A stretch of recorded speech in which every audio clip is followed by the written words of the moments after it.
महाराष्ट्राच्या इतिहासाच्या या भागामध्ये आपण प्रबोधन चळवळीविषयी माहिती समजावून घेणार आहोत. प्रबोधन चळवळ समजावून घेत असताना प्रबोधन चळवळ म्हणजे नेमकं काय आणि प्रबोधन चळवळ कोणत्या प्रकारे महाराष्ट्रामध्ये घडली, त्याचे परिणाम काय झाले आणि त्याचं महत्त्व किती होतं महाराष्ट्राच्या समाजाच्या दृष्टिकोनामधून किंवा भारतीय समाजाच्या दृष्टिकोनामधून, हे आपल्याला यामधून लक्षामध्ये येणार आहे. प्रबोधन चळवळीचा ज्यावेळी आपण विचार करतो त्यावेळी नेमकं काय होतं, समाजामध्ये एक नवीन विचार प्रवाह ज्यावेळी येतो त्यावेळी नेमकं काय होतं आणि तो विचार प्रवाह कोणामार्फत येतो हे पण आपल्याला माहिती असणं गरजेचं आहे.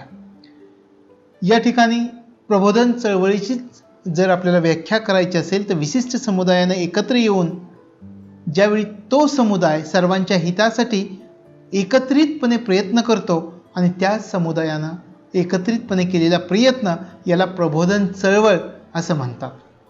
आणि या प्रबोधन चळवळीमागं कोण असतं, तर प्रबोधन चळवळीमागं मार्गदर्शक व्यक्ती किंवा विचार प्रणाली असते. अशा प्रकारची प्रबोधन चळवळ आपल्या समाजासाठी काहीतरी करता यावं या दृष्टिकोनामधून विशिष्ट समुदाय एकत्र येतो, सर्वांच्या हितासाठी एकत्रित प्रयत्न करतो आणि यामधून जी चळवळ घडून येते त्याला म्हटलं जातं प्रबोधन चळवळ. आणि याच्यामागं आपण उल्लेख केल्याप्रमाणे विचारवंत मार्गदर्शक व्यक्ती किंवा एक प्रकारची विचार प्रणाली असते आणि यालाच प्रबोधन चळवळ असं म्हटलं जातं.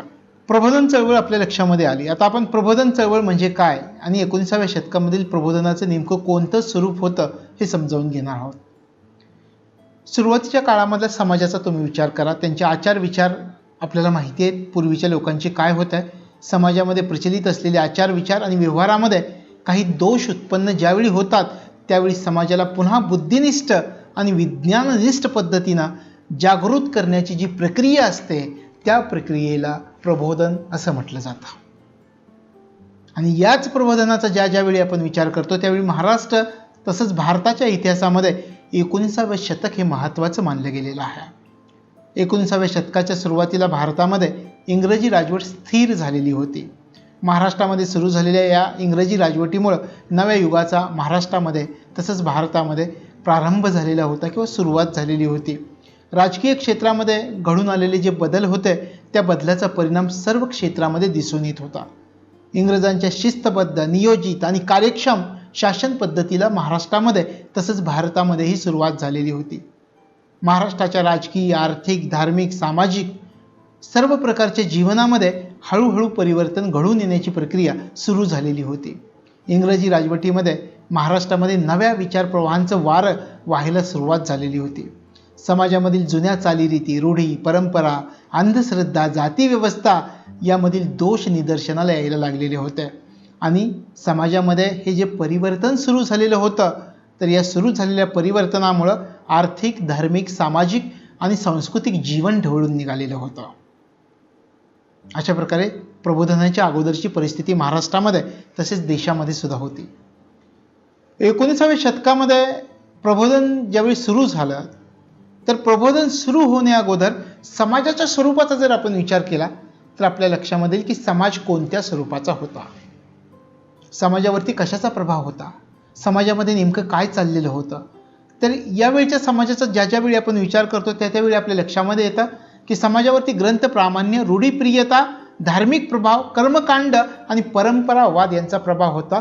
आजही आपल्या जीवनामध्ये आपण विचार केला तर परंपरावाद आजही आपल्या जीवनाचा एक अविभाज्य भाग आहे.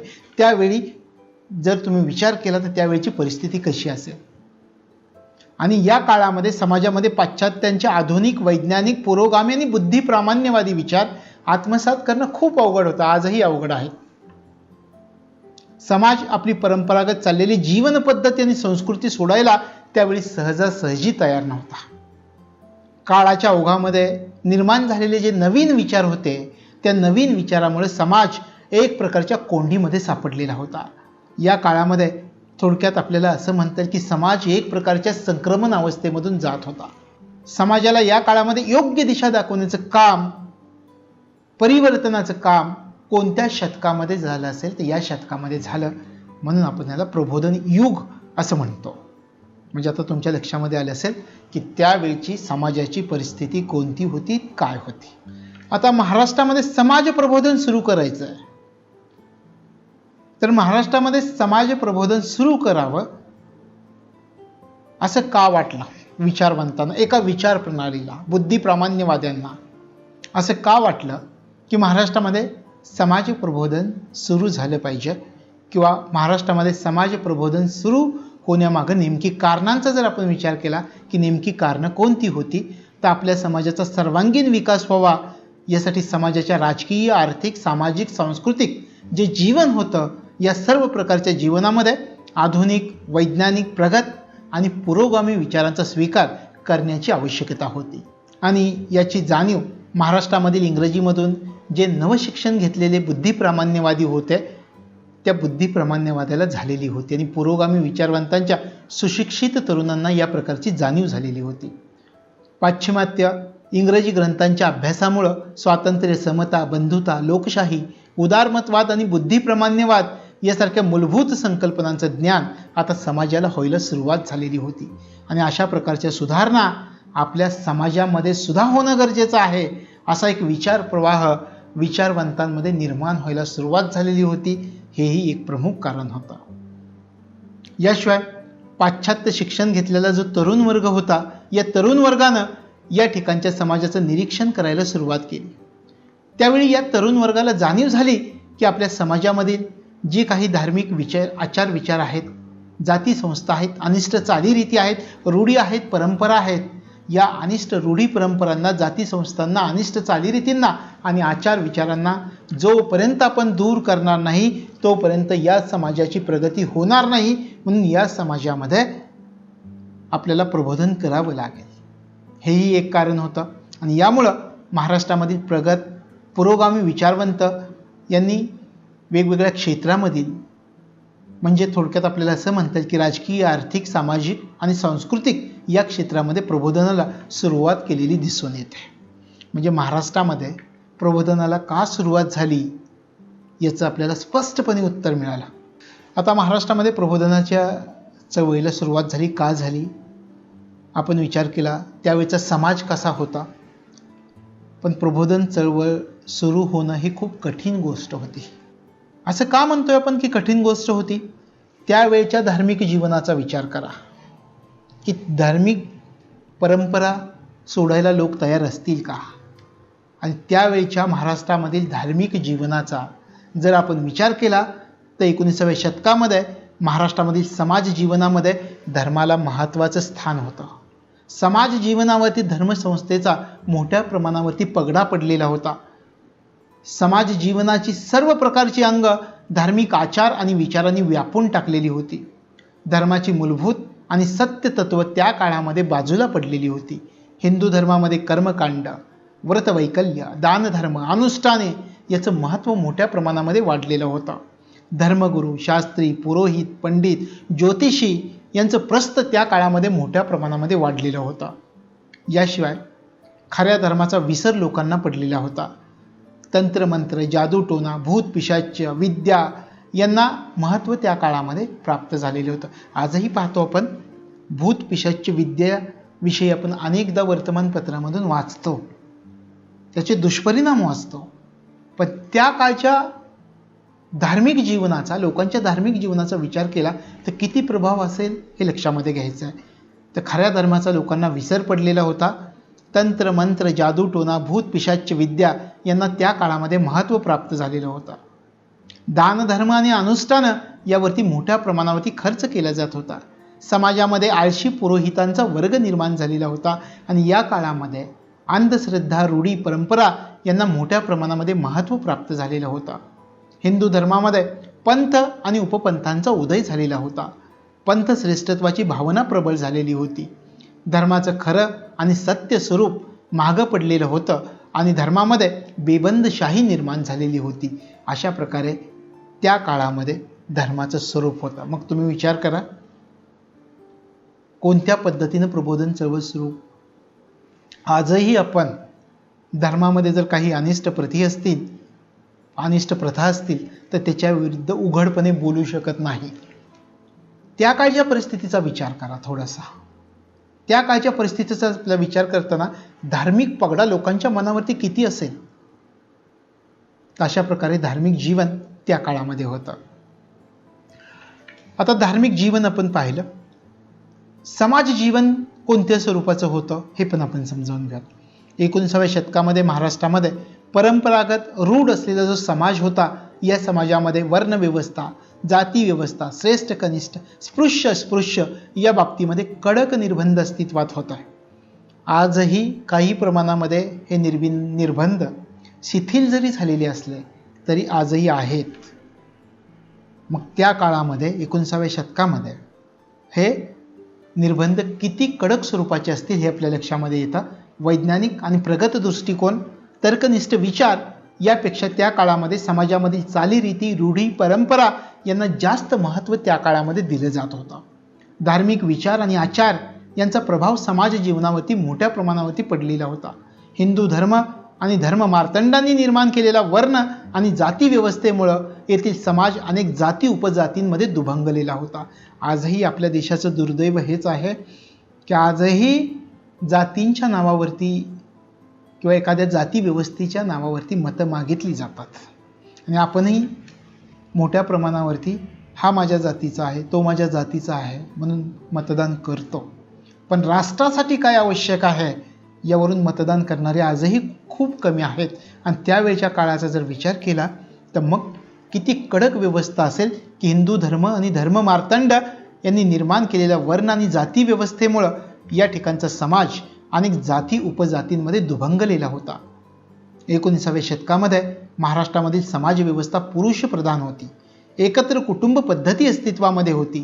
त्या काळामध्ये स्त्रियांचा जर विचार केला तर स्त्रियांची स्थिती हलाखीची होती. स्त्री जीवन रूढी, परंपरा, चालीरीती, धर्मबंधनं यामध्ये जखडून गेलेलं होतं. याशिवाय स्त्रियांकडे पाहण्याचा दृष्टिकोन हा प्रतिगामी स्वरूपाचा होता. स्त्रियांना शिक्षण घेण्याचा त्या काळामध्ये अधिकार नव्हता. स्त्रियांना विचारांचं स्वातंत्र्य नव्हतं. स्त्रियांना धर्मग्रंथ वाचण्याचे अधिकार नव्हते.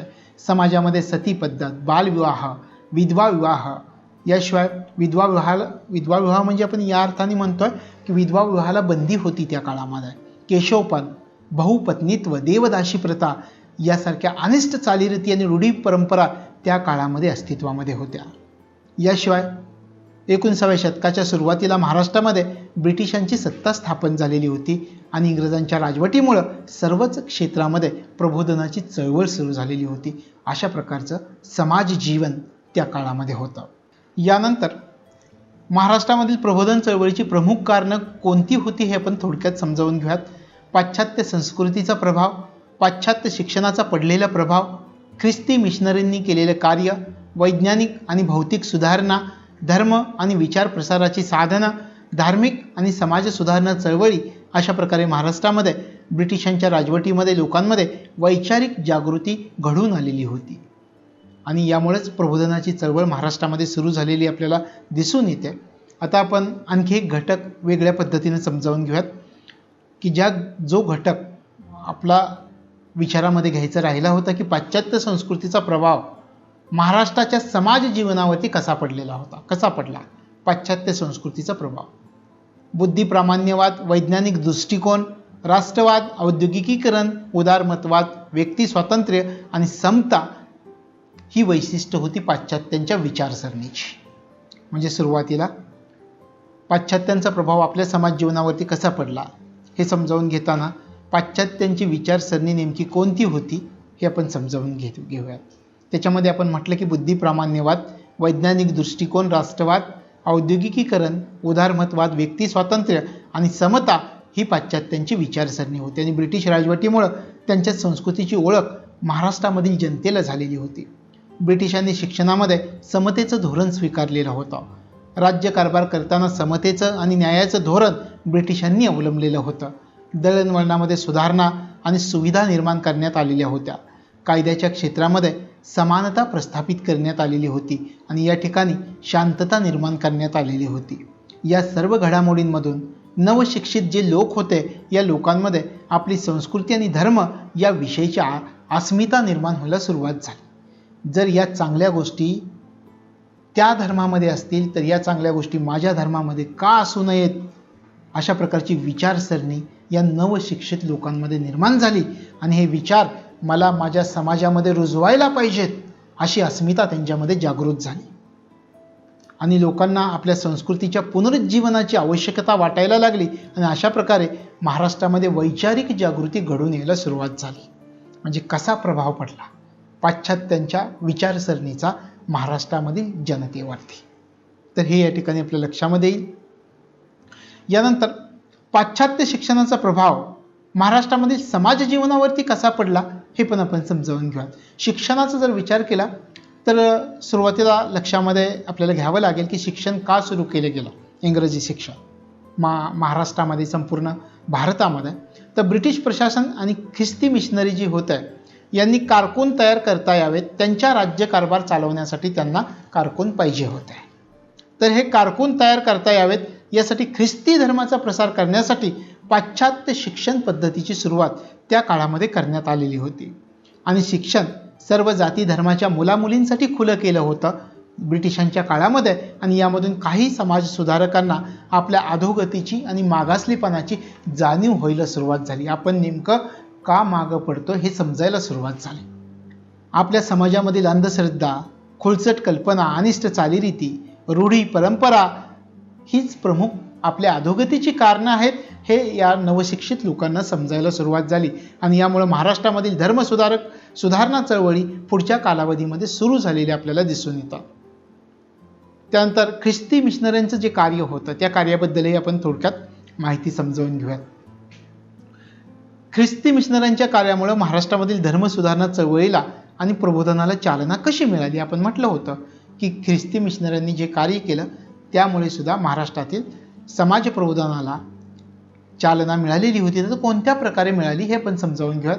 महाराष्ट्रामध्ये समाज व्यवस्था आणि त्या ठिकाणचा परंपरागत असणारा धर्म यामधील दोष दाखवण्याचं काम जर कोणी केलं असेल तर ते दोष दाखवण्याचं काम या ख्रिस्ती मिशनऱ्यांनी केलेलं होतं. समाजामधील अनिष्ट चालीरीती, रूढी, परंपरा याच्यावरती ख्रिस्ती मिशनऱ्यांनी मोठ्या प्रमाणामध्ये टीका केलेली होती. मग विचारवंत खडबडून जागे झाले. विचारवंतांच्या लक्षामध्ये आलं की आपल्यामधील दोष दूर केले पाहिजेत आणि आपल्यामधील दोष दूर केल्याशिवाय आपला समाज सुधारणार नाही हे विचारवंतांनी ओळखलं. आणि याचा परिणाम असा झाला की महाराष्ट्रामधील धर्मसुधारणा चळवळीला आणि प्रबोधनाला चालना मिळालेली आपल्याला दिसून येते.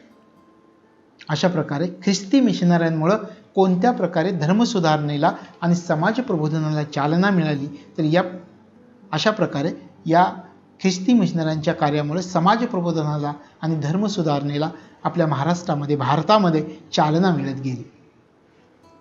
यानंतर वैज्ञानिक आणि भौतिक सुधारणा यामुळे कोणत्या प्रकारे महाराष्ट्रामध्ये प्रबोधनाची चळवळ सुरू झाली हाही मुद्दा आपण उल्लेख केलेला होता की वैज्ञानिक आणि भौतिक सुधारणा इंग्रजांनी जे भारतामध्ये केल्या त्यामधून सुद्धा प्रबोधनाची चळवळ सुरू झालेली होती.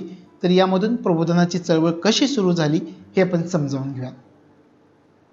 ब्रिटिशांनी भारतामध्ये वैज्ञानिक दृष्टिकोन आणि भौतिक सुधारणा यांचा अवलंब केलेला होता आणि आपला व्यापार त्या माध्यमामधून वाढवलेला होता. ब्रिटिशांनी आपल्या साम्राज्याचा विस्तार केला आणि ब्रिटिशांच्या या भौतिक प्रगतीमुळे ते विकसित आहेत, आपण अविकसित आहोत याची जाणीव भारतीयांमध्ये निर्माण व्हायला सुरुवात झाली. आणि यामधून महाराष्ट्रामध्ये प्रबोधनाची चळवळ सुरू झालेली आहे. आजही आपण पाहतो की आपले पंतप्रधान वेगवेगळ्या देशांमध्ये जाऊन मोठ्या प्रमाणामध्ये उद्योगधंदे आणण्यासाठी प्रयत्न करतायत. ही जाणीव कशामुळे होते तर इतर पाश्चात्य देशांप्रमाणेच आपल्या देशाची सुद्धा प्रगती झाली पाहिजे, आपण त्या देशांच्या माध्यमामधून अविकसित आहोत हे ज्यावेळी आपल्याला समजलं त्यावेळी आपण आपल्या देशासाठी, महाराष्ट्रासाठी काम करायला सुरुवात करतो. त्याचप्रमाणे त्या काळामध्ये सुद्धा महाराष्ट्रामध्ये प्रबोधनाची चळवळ सुरू झालेली होती त्या काळामध्ये इंग्रजांनी केलेल्या भौतिक सुधारणांमुळे. यानंतर धर्म आणि विचार प्रसाराची साधनं कोणकोणती होती ती आपण समजावून घेऊया. ख्रिस्ती मिशनऱ्यांनी काय केलं.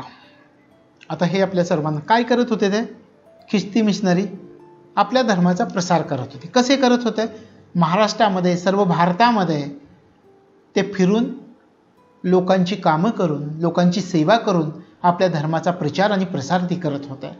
ख्रिस्ती मिशनरांनी 19व्या शतकामध्ये मुद्रण कलेचा विकास केला. धर्मप्रसारामध्ये भारतामध्ये बोलल्या जाणाऱ्या जेवढ्या भाषा आहेत सर्व भाषांचा अभ्यास या ख्रिस्ती मिशनऱ्यांनी केला आणि आपला बायबल ग्रंथ या लोकांना समजावा म्हणून बायबलची भाषांतर भारतामधील वेगवेगळ्या भाषांमध्ये या ख्रिस्ती मिशनऱ्यांनी केली.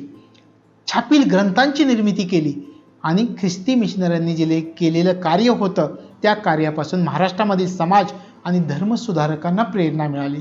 त्यांना सुद्धा वाटलं की हे बायबलचं भाषांतर करतायत तर आपल्या धर्मामधल्या सुद्धा चांगल्या गोष्टी आपल्या समाजापर्यंत पोहोचल्या पाहिजेत.